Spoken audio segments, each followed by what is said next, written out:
پاکستان میں تحریک عدم اعتماد ناکام ہوگی عمران خان کی حکومت کے خلاف، اس کے واضح اشارے ہمیں دکھائی دیتے ہیں۔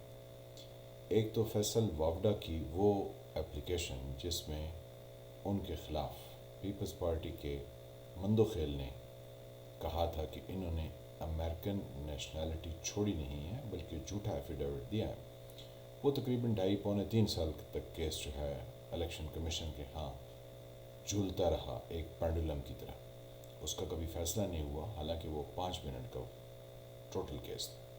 پھر اس کا فیصلہ ابھی کچھ دن پہلے، یعنی چند ہفتے پہلے، 3 4 ہفتے پہلے آیا، جس میں الیکشن کمیشن نے انہیں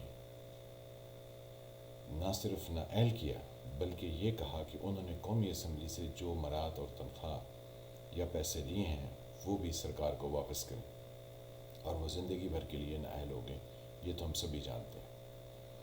پھر اس کے بعد انہوں نے جب اسلام آباد ہائی کورٹ میں اپنی اپیل داخل کی تو وہاں سے بھی انہیں کوئی ریلیف نہ ملا۔ تو یہ ایک پہلا اشارہ ہے ہمیں عمران خان کی حکومت کے خلاف عدم اعتماد کی تحریک کے کامیاب یا ناکام ہونے کا۔ ذرا سوچیے۔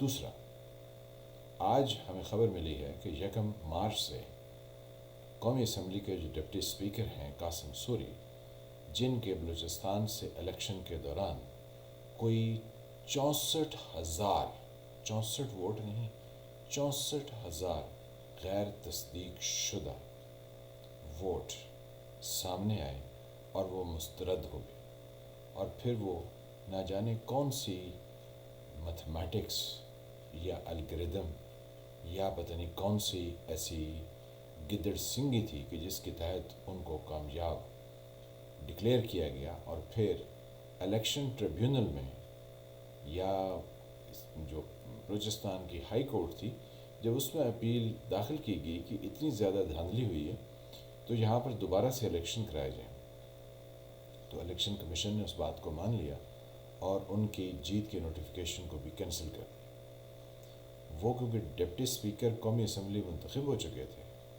تو جناب انہوں نے سپریم کورٹ میں اس فیصلے کے خلاف جس میں ان کو ایک طرح سے ان کی ناکامیابی اور دوبارہ الیکشن کا کہا گیا تھا، اس کے خلاف ہماری سپریم کورٹ آف پاکستان نے سٹے دے دی، اور وہ سٹے ابھی تک چل رہا ہے۔ اب سوچ لیں، 3.5 سال ہو گئے اس گورنمنٹ کو، تو یہ دوسری ہمیں نشانی ملتی ہے کہ طریقے عدم اعتماد کامیاب ہوگی یا ناکام ہوگی۔ آپ سوچیے۔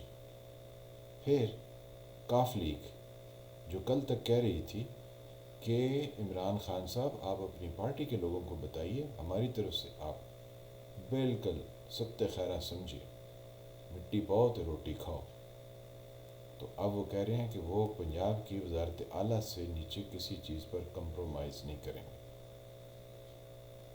تو انہوں نے کہا کہ ہم نے اس کو ساتھ نہیں لے کے جانا، ایک پنجابی کا محاورہ ہے، انہوں نے کہا نہیں، ہم نے ان کے اونٹوں پہ سوار ہو کے جانا، یعنی کوئی کسی کو اپنے ساتھ نہ لے جا رہا ہو تو وہ کہ نہیں نہیں، میرے تو نخرے یہ ہیں کہ میں نے ان کی اونٹوں پر سوار ہو کے جانا ہے۔ یہ پرانے وقتوں میں پنجابی میں کہا جاتا تھا کہ جب کوئی ایسی چیز جس کا ممکن ہونا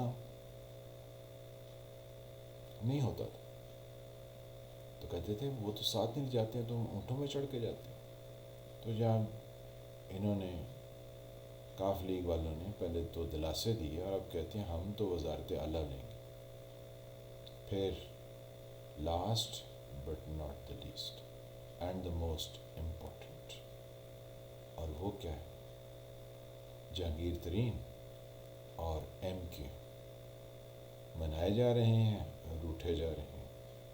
تو جناب یہ سب کہانیاں ہمیں کس طرف لے جا رہی ہیں اور ہمیں کیا سوچنے پر مجبور کر رہی ہیں کہ طریقے عدم اعتماد کامیاب ہوگی یا ناکام ہوگی؟ ذرا سوچیے تو صحیح۔ پھر ایک آخری ہنٹ آپ کو دیتے ہیں۔ وفاقی وزراء وہ کہہ رہے ہیں ہمارے لوگوں کو خریدا جا رہا ہے، ان کو پیسے دیے جا رہے ہیں، یعنی وہ جو کیبنٹ کا حصہ ہیں وہ کہہ رہے ہیں کہ ہارس ٹریڈنگ ہو رہی ہے۔ تو جناب یہ سب قیامت کی نشانیاں ہیں۔ اب آپ سوچئے کہ طریقے عدم اعتماد کامیاب ہوگی یا ناکام ہوگی۔ سب کچھ دوسروں پر تو نہ چھوڑیں کہ سب کچھ بتایا جائے، کچھ خود بھی تو سوچیے۔ اس لیے ہم کہتے ہیں پاکستان میں ہر وقت کچھ نہ کچھ ہوتا ہے اور پھر بہت ہی بیہودہ طریقے سے جاری رہتا ہے۔ میں ہوں فالح ملک، آپ دیکھ رہے تھے سرکار۔ ملتے ہیں کسی نئے ٹاپک کے ساتھ۔ اللہ آپ کو اپنی حفظ و امان میں رکھے، تب تک کے لیے خدا حافظ۔